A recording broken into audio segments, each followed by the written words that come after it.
Nobody ever leaves Night City, except in a body bag. It's car headlights passing and receding. It's the faceless masses illuminated by elaborate gadgets. It's the checkerboard of fluorescence painting the streets from a canopy of skyscrapers. It's the rain penetrating a night sky so wholly polluted by light, and the jumbled dissonance of engines, dirigibles, and a million conversations. It is the worst place to live in America. Yet everybody ends up here, like mindless moths to a flame. It's the home of Cyberpunk, Night City.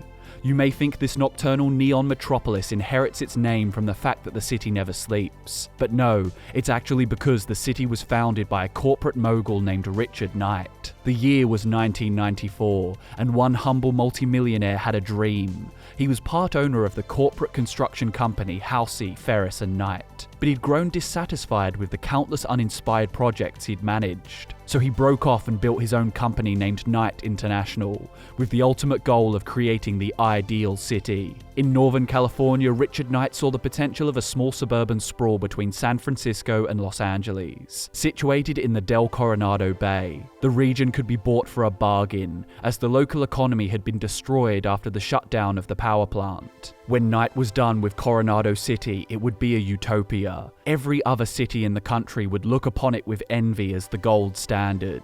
He preached of a corporate heaven, new, safe, clean, free of crime and urban blight. Megacorporations like Arasaka, EBM and Petrochem saw the potential of this city and funded much of its development.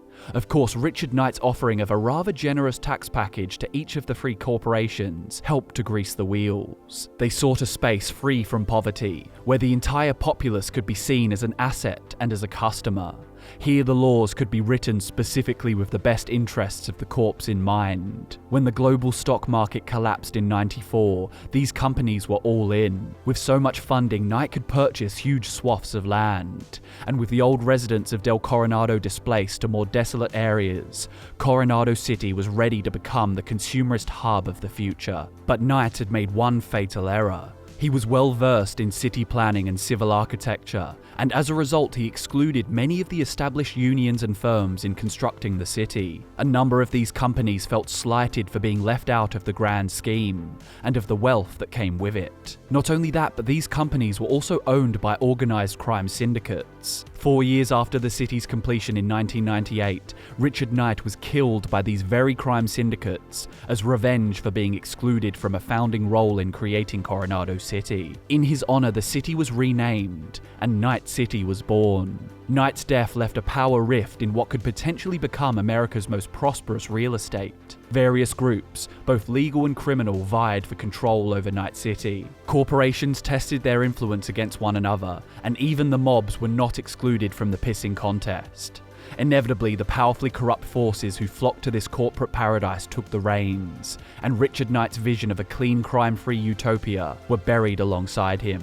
With the power struggle came anarchy, and unsurprisingly, where violence was employed, the criminal syndicates outmatched the corporations. While it's nearly impossible to find a perfectly clean, law-abiding corporation in Night City, the relatively above-board companies retreated to their concrete strongholds and quiet upmarket suburbs, leaving the city's infrastructure and governance in the hands of the region's most unsavory kingpins. Richard Knight would be turning in his grave if he saw what these up-jumped gangs had done to his city.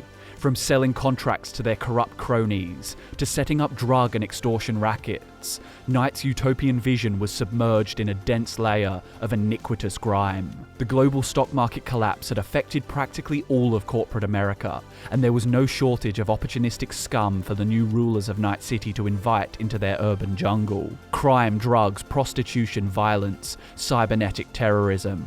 The city was little more than a glorified war zone by 2005, and the people of Night City soon forgot all about Richard Knight's vision.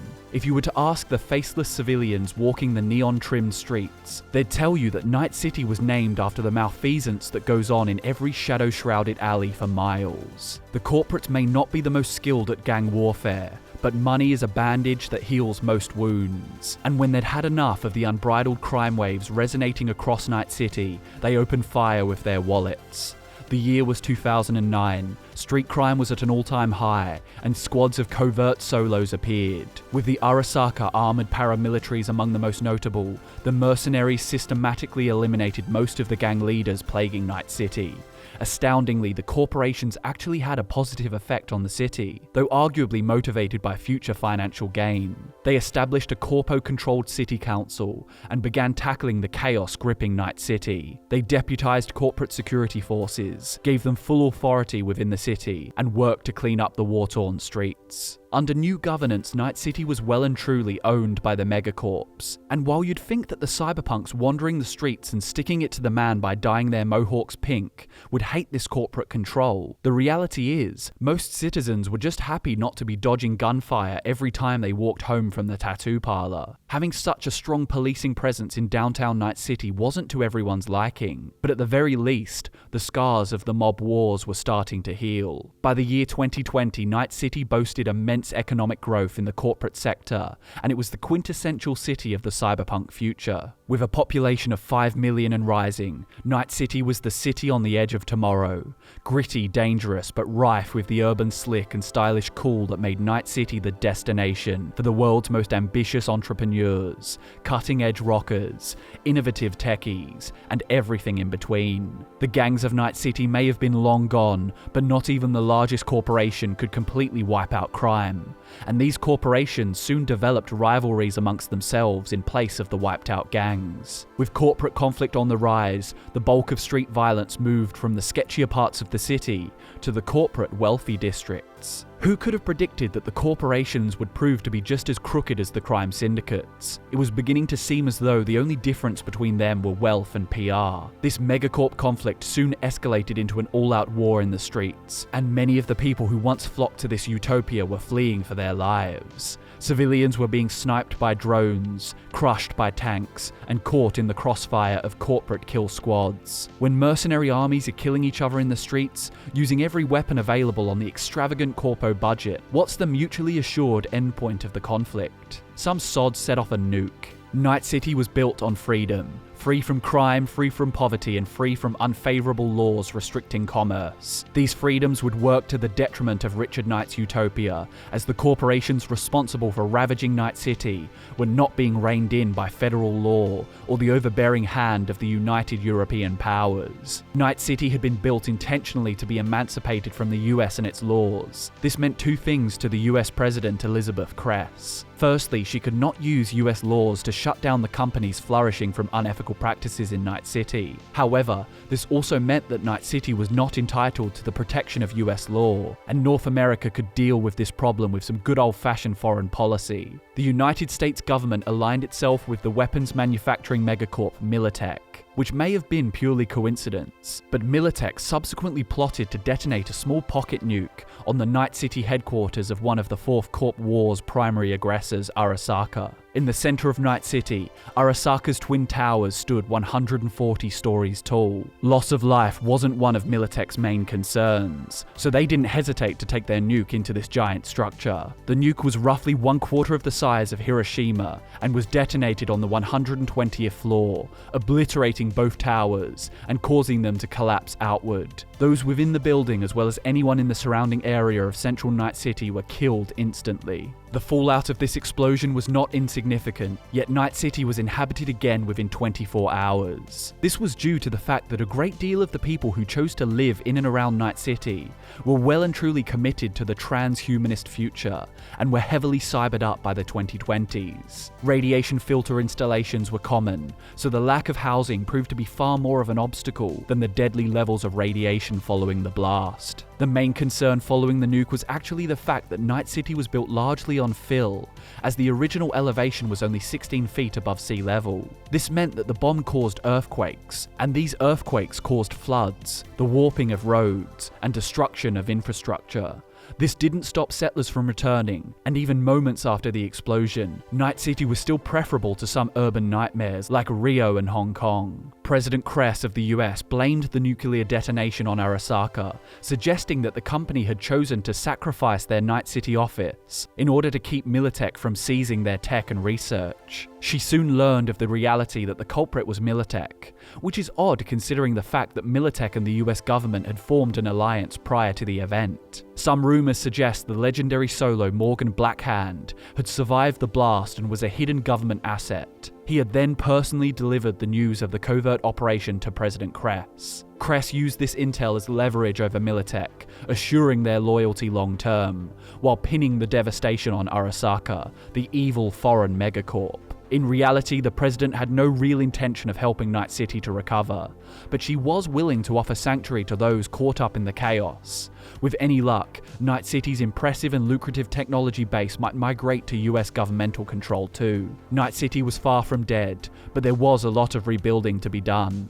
Some 2 million citizens lost their homes to the bomb or the fallout, and the remainder of the Night City government was forced to look to external resources. Incredibly, those who remained in the ruins of Night City banded together to restore the city to prosperity. The battle tanks built for the war were repurposed to move debris, and from the wreckage, the new powers of Night City erected new mega buildings and skyscrapers. The smog of the urban sprawl had been masked by radioactive fallout, and now, as of the 2040s, Night City was finally ready to pollute the skies once more. Gangs had returned after the fallout like cockroaches, and crime was as usual rampant. But nothing would stop Night City's eventual return to prominence. This period of rebuilding was known as the Time of the Red, due to the fact that the fallout from the nuke had generated spiraling dust clouds that glowed an ominous red.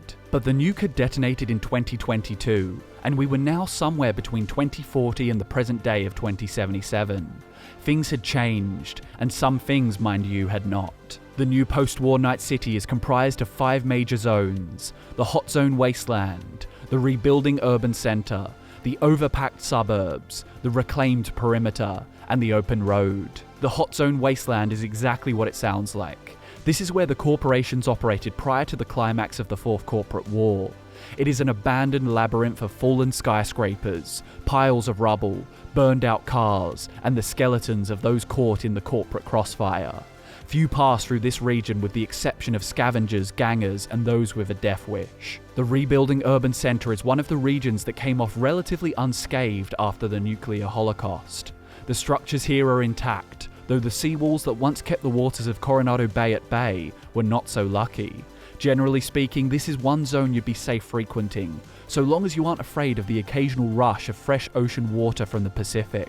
When the zone isn't flooded, the subway still runs, and the urban centre is beginning to flourish with the bones of new corporate towers rising from the remnants of the old city. The sounds of round-the-clock construction dominate this zone, and patrols of private armies and mechanical sentry drones keep the peace. Farther from the hustle and bustle of the city centre, we have the overpacked suburbs. When you think of suburbia, you may imagine white picket fences, fathers and sons playing catch, and the smell of freshly mown grass. But the suburbs of Night City were not spared from the noxious influence of corporate warfare.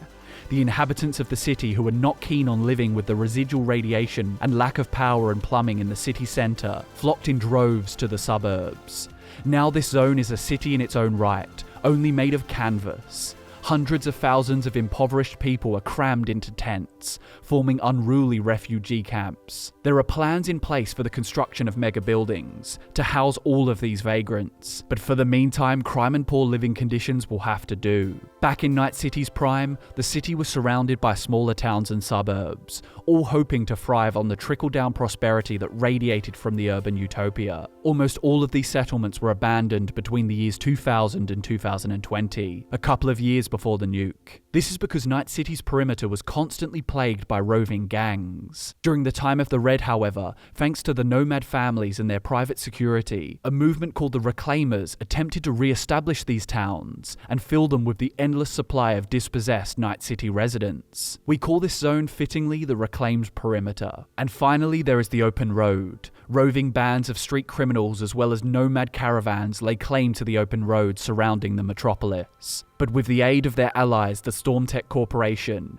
the nomads were leading the efforts to restore Night City to prosperity. The open road was becoming a much safer zone to traverse. As the nomad families take greater control of global commerce and trade, they're using their affluence and surplus of military hardware to push the gangs off the roads. Nevertheless, the open road maintains the post-apocalyptic feel, with dusty, desolate expanses, paved with wide, empty roads, flanked by burned-out cars, and tarnished street signs. Despite its long, tumultuous history, Night City is arguably in a better place than ever. If you can reconcile the fact that mobile service is spotty at best, you can't count on access to cutting-edge weapons and gadgets, and you can't always rely on the protection of the law, then you may just enjoy your stay in Night City. Thanks in part to the drastic population decrease, the strain of supply chains is much more manageable, and there's even enough room to grow rooftop gardens, install solar collectors, and there's so much free scrap laying around the city that your resident techie will never want for materials. Once you've found your transport into the city,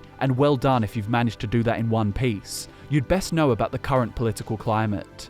A small portion of the old city government still exists, and they govern Night City alongside the nomad families, the edge runner factions, which consist of netrunners, solos, rockers, and other cyberpunks, and then a few of the still operating corporations that survived the fallout. There's Zetatech, a computer and software company, Biotechnica, devoted to genetic engineering, Petrochem, a petroleum company, then finally, and quite controversially, Arasaka, focused on corporate security, banking, and manufacturing. These powers do not rule Night City as a unified government, and therefore conflict between factions is common and tediously predictable for Night City. These fights are usually kept somewhat covert and rarely break out onto the streets, but alliances and agendas change as often as the weather, so you best ask yourself when you get to Night City, who are you going to side with? Or will you side with anyone at all? Just don't forget, Chumba, power grows out of the barrel of a gun. Cyberpunk 2077 is just around the corner, and there's so much lore to get into before we arrive on the streets of Night City. Culture, technology, factions, locations, corporations, roles, drugs, weapons, the net, a city full of interesting characters, and so much more. If you want to see more Cyberpunk lore on the channel, let us know in the comments, and a like goes a long way and is massively appreciated. Thanks so much for watching, guys. I'm Drew from FudgeMuppet, and I'll see you in the next one.